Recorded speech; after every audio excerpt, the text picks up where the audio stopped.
Hello and welcome to another Magic the Gathering Draft video. In today's video, I'm going to be talking about drafting Quandrix and Prismari. Let's get to it.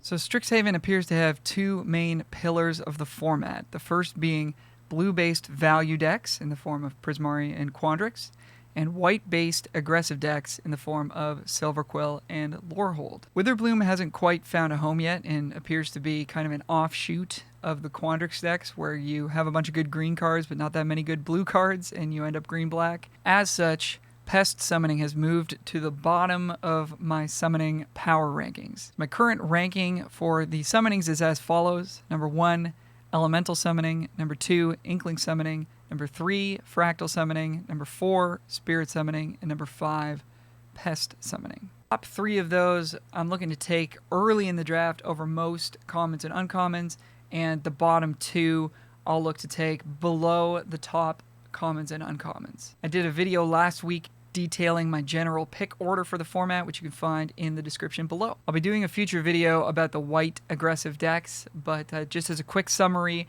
they seem to revolve around this core of really good white commons, Combat Professor being the most important, followed by Guiding Voice and Study Break, fetching, Inkling Summoning, and Expanded Anatomy. You would then fill in the rest of the deck with good aggressive 2 and 3 drops and whatever good red or black cards you could draft to support them. For what it's worth, Black-White Silverquill seems to have a stronger suite of commons and uncommons than Red-White Lorehold does. If the blue decks become more contested over the next week or two, then the white-based decks will become more desirable in the draft. Alright, let's talk about the blue decks. I'm currently leaning towards blue-based value decks in Strixhaven, as Prismari and Quandrix are very deep at common and uncommon and have access to 2 of the 3 best summoning lessons, being Elemental Summoning and Fractal Summoning. Blue cards are slightly better earlier in the draft as they allow you to pivot between Prismari and Quandrix. You'll likely bounce between these 2 colleges for a little while before eventually settling on one at the end of Pack 1. Depending on how the draft goes and your level of risk tolerance,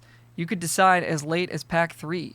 The deck strategy can be broken down into 3 key points. Number 1, play above rate creatures at every point on the curve. You want creatures that can get into combat with the aggro decks and or disrupt their plan. For Prismari, this would include cards like Prismari Pledge Mage, Prismari Apprentice, Frost Trickster, and Maelstrom Muse. For Quandrix, this would be cards like Scurrid Colony, Quandrix Pledge Mage, Master Symmetrist, and Quandrix Cultivator. Number 2, generate 2 funds with Learn Lesson and Card Draw. Ideally, you'd like to be affecting the board as you're doing this with cards like Academic Dispute, Arcane Subtraction, Divide by Zero, and Igneous Inspiration. Secondarily, you could do it in a way that doesn't affect the board with cards like Eureka Moment, Field Trip, Pop Quiz, or Practical Research. And number 3, you want to have long game inevitability.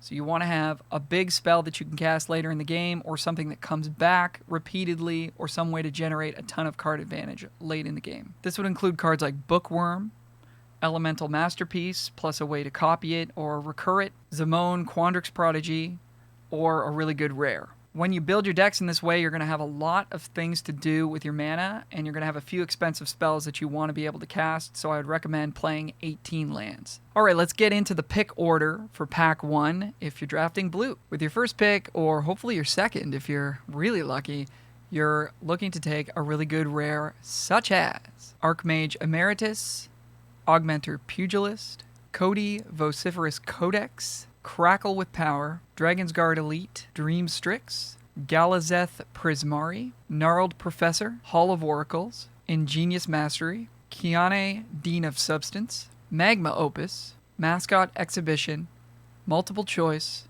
Plarg Dean of Chaos, Prismari Command, Quandrix Command, Will Scholar of Frost, Tanazir Quandrix, Tempted by the Auric, Torrent Sculptor, Uvilda Dean of Perfection, or Wandering Archaic. And from the Mystical Archives, Blue Sun Zenith, Lightning Bolt, Mizzix Mastery, Primal Command, and Time Warp. I believe these rares are all better than any common or uncommon you could open to first pick. If you don't see any of those, the next group of cards you're looking for are the most flexible and powerful uncommons. In this order: Igneous Inspiration, Divide by Zero, and Academic Dispute. If you don't see any of those in your first few picks, the next group of cards you're looking for are the most flexible commons. In this order: the first copy of Environmental Sciences, Elemental Summoning, Fractal Summoning, Burying Books, and Heated Debate. The next group of cards you're looking for are the top uncommons for Prismari and Quandrix. These will indicate that one or both of the colleges are open if you see a couple of them past, say, pick 4 of pack 1. Bookworm, Emergent Sequence, Kelpie Guide, Maelstrom Muse, Quandrix Cultivator, Rutha, Mercurial Artist, and Snow Day, also from the Mystical Archives, Electrolyze. Below those would be what I would call the good role players. These are cards I'm looking to pick up at around pick 5 and beyond, and I'm considering them to be signals for their colleges if I'm seeing them pick 8 and beyond. These are in no particular order, but I'll group them by the role that they play. The Lesson and Learn cards: Arcane Subtraction, Expanded Anatomy, Field Trip, Introduction to Annihilation, Introduction to Prophecy, and Pop Quiz. Good late game cards: Creative Outburst, Elemental Masterpiece, and Zimone Quandrix Prodigy. Removal spells: Decisive Denial, Devouring Tendrils, Mage Duel, and Shock. Good creatures: Frost Trickster, Prismari Apprentice, Prismari Pledge Mage, Quandrix Apprentice, Quandrix Pledge Mage, Scurried Colony, and Spectacle Mage. Good mana fixing: Cultivate, Prismari Campus, and Quandrix Campus. And lastly, card draw spells, which I believe to be the least important of the bunch, as we get a lot of card advantage through Learn and Lesson, as well as our good endgame spells. Eureka Moment, Expressive Iteration, and Practical Research. Also, it's worth noting that I've been quite happy with the first copy of Negate or Test of Talents in the main deck. Here's a list of cards you should look to pick up at the end of pack 1 or later in the draft. You don't want too many of these, as they're not particularly powerful, but they can fill roles for your deck that have not yet been filled. Biomathematician as a good rate 3-drop creature. Campus Guide as a mana fixer and a 2-drop. Leyline Invocation for some top end. Mentor's Guidance for card draw. Needlethorn Drake as a defensive 2-drop creature. Magyar Battleseer as a good late game card that gives you a bit of inevitability. Pigment Storm for removal. Professor of Zoomancy as a good rate 4-drop creature. Reckless Amplimancer as a good rate 2-drop creature that stays relevant throughout the game. Serpentine Curve for the late game. And Waterfall Aerialist as a way to close out games if you don't have anything else. Now let's talk about splashing. While you can splash Quandrix and Prismari sort of together in the same deck, I find that usually I don't need to. I'm more likely to splash Witherbloom off of Quandrix or Lorehold off of Prismari. And I don't believe that a straight 3-color red, green, blue deck is really viable or optimal. I'm looking to splash cards with a single off-color pip in their mana cost that are excellent in the late game, such as Belladros Witherbloom, Hoffrey Ghostforge, Lorehold Command, Mortality Spear, Radiant Scroll Wielder, Returned Past Caller, and Velamachus Lorehold. If you're splashing, please make sure to have at least 3 reliable sources of your splash color. This will usually be in the form of a campus dual land, and this is what makes Environmental Sciences so desirable to take early. It allows you to count your cheap learn spells as sources of your splash color. So say for instance I'm splashing a good Lorehold card. If I've got Environmental Sciences and 3 cheap learn spells, I can count each one of those learn spells as a white source and play only a single plains in the deck. Although I'd be much happier to play a Lorehold Campus in addition to that,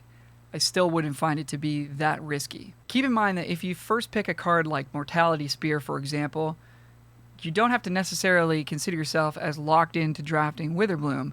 You might be more likely to splash it in a good Quandrix deck if that presents itself as being open. That's going to do it for this one. Thank you so much for watching. Please let me know if you have any questions or comments down below in the comments. If you enjoyed this video, please click like and subscribe. It helps the channel a lot. I'd love to know how you're drafting blue-based decks, similar to me, maybe a little bit different, let me know. As always, you can catch me streaming live at twitch.tv/alromusic if you'd like even more Strixhaven Draft content.